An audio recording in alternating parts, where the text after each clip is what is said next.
What's going on, everybody? King of Dragons 5000 here, coming at you with another figure review. Today we'll be having a look at the Hasbro Marvel Legends Build-A-Figure Avengers Endgame series Thanos. Here we do have Thanos fully assembled. The 6 figures you need to complete Thanos are Ronin, Ebony Maw, Living Laser, Nighthawk, Citizen V, and Hercules. Once you have all 6 figures, you will be able to make your very own Endgame Thanos. So what we're going to do now is take a little break, get him off the stand, and then we'll have a closer look at the figure. So stay tuned, everyone.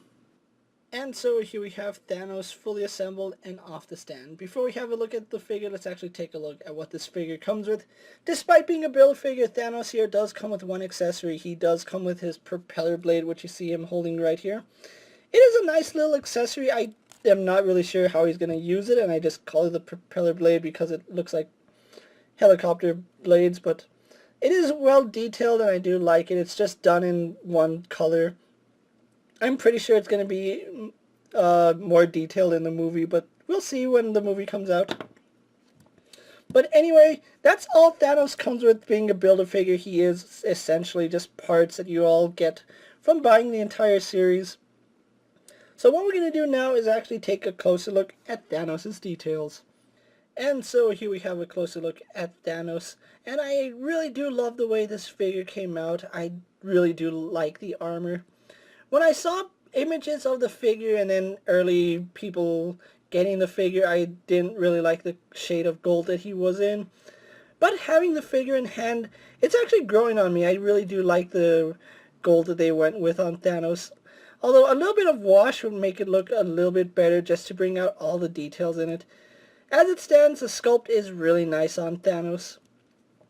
I really do like the head that they gave him. He has a grimacing, angry head, which is much better than the Infinity War head that we got last year, where he was pretty much a Californian raisin. I really don't like that figure, and having him really does show the difference between the two. I do like that Thanos is wearing a helmet. I don't know why they took the helmet off Thanos. It was just one of those things they did in the movie, but thankfully he's all armored up, and this is how I actually picture Thanos, all armored up. He's ready to go to war. Again, they did a really good job with the sculpting on this figure. You can see all this nice little detailing in it. Even up here at his neck, there's some details which you would miss if you weren't really looking for it. Moving him onto the back, you can see how a lot of that detail carries over. Really do like how the armor sits on his arms. You can see right here on his right arm he does have a gauntlet which comes all the way down to his wrist, which is the way a gauntlet should come down, and you can see it just straps on right there. Moving on to the left arm, we do have the Infinity Gauntlet with all 6 Infinity Stones. I really do like the way it looks. I don't know why. I think this Infinity Gauntlet looks much better than the first one we got with Infinity War Thanos. But I'm pretty sure the fist is the same, and I don't want to say it's the same sculpt going from the forearm down, but it might be. The only reason I bring that up because on his right arm you can see having his arm all the way straight, that joint doesn't line up properly. In order to have it line up, you do have to have Thanos' right arm bent just a little bit. We don't have that with his left arm. It's just flush, so I want to say that everything from his elbow down has been used before, and we've seen it in the past. Thanos is, of course, wearing his battle armor, and I do like his little tassel, or not tassels, but it's not really a tunic, but it does come all the way down, which does look good. And you can see just a little bit of paint error here on mine. Not a big deal, but it is there. Going all the way down, you can see just how much detailing went into this figure. You can see his greaves go all the way up, still carrying that gold motif all the way around.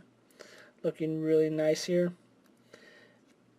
I do think this is a much better Build-A-Figure than we got last year with Infinity War, so really glad that they redid Thanos as a Build-A-Figure, and we get a much nicer looking figure. There's so much things to like about this figure. The head is done really, really well. There's really not much anything bad I can say about this figure except his articulation, which we will get into that, but as it stands, he is such a nice looking figure. So with that out of the way, guys, let's actually get him compared to a few other figures you may have in your collection. And so here we have Thanos posed next to a Marvel Legends Cyclops and a DC Multiverse Superman. Here we have Thanos posed next to a WWE Elite Scale figure and a Mezco 1/12 Collective Popeye the Sailor Man. And so here we have the Avengers Endgame Thanos posed next to the original Build-A-Figure Infinity War Thanos. So with the comparisons out of the way, let's actually move on to Thanos' articulation. And this is actually where I feel this figure is lacking, for lack of a better term. He does have a really good ball joint in the head. He can look up a surprising amount, which for a big guy, that's really impressive. He can look down really good because you want Thanos looking down on people. His head doesn't really rotate side to side. It's actually on an angle, so he will be tilting his head at this weird angle. But we do get really good head tilt with Thanos and really good movement on that ball joint. So Thanos here does have a surprising amount of head movement. Thanos' arms also go out to about that far. They do a full 360, and surprisingly they don't get hindered by his armor too much, seeing as how this is a soft piece of rubber that they laid over the figure. Now, this is where I do feel like they made a mistake with this figure. He doesn't have a bicep swivel, and that's not really a bad thing, but if you look at how he stands, his arms are going out to the side. If he had a bicep swivel, there'd be a way to fix that because you could turn his arm in, but because he doesn't, you can't really fix that. He does have an elbow joint, which goes to about that far.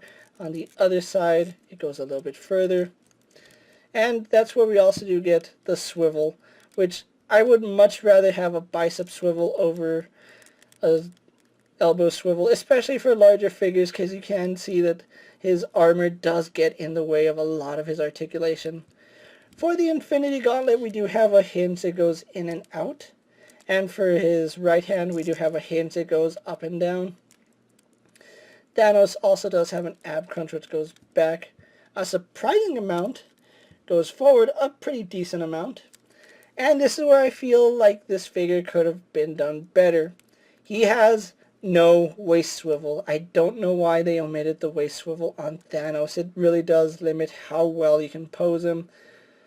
It's one of those things that I just don't understand why you would take a waist swivel out of a figure, especially a figure like Thanos, that you want him in dynamic poses.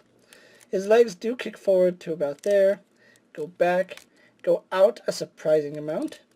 He does have a swivel at the thigh. He is double jointed at the knee, and that goes up really far. He has a swivel here at the ankle, and then he also does have a hinge in the foot, which really doesn't give you all that much movement. It goes back to about that far, goes forward about that far, and no rocker ankle, no forward-facing pin. It's just a straight pin swivel. So, again, articulation on Thanos could have been done much better, because as it stands, he is really limited on how you can have him posed.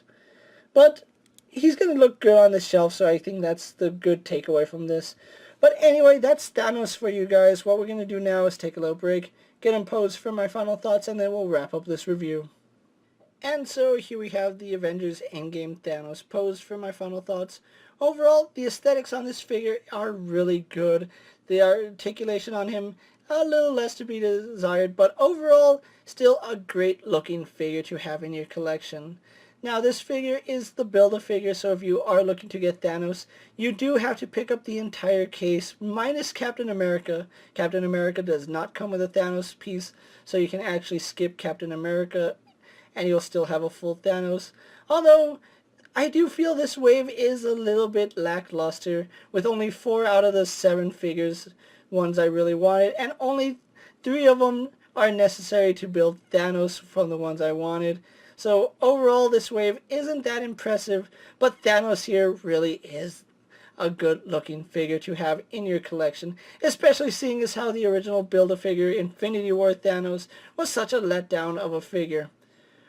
To collect Thanos here, you will have to find the Endgame Marvel Legends series, which is hitting stores right now.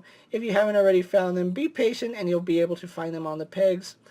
I was lucky enough to score my Thanos on Big Bad Toy Store, which they are in stock right now. So if you want to pick up the entire case from Big Bad Toy Store, you can. It will just run you about $150. With that being said, guys, I'm King of Dragons 5000. Don't forget to like this video, leave a comment, subscribe to my channel. Go check out all my other action figure reviews, as well as all my other Marvel Legend videos. Hopefully you find them informative. As always, if there's a figure you would like to see me review, let me know down in the comments, and when it fits in my collection, I'll definitely have a look at it. And while you're at it, don't forget to check out my Instagram account for new and exciting action figure photos. Until next time, guys, I'll see you later. Take care, everyone.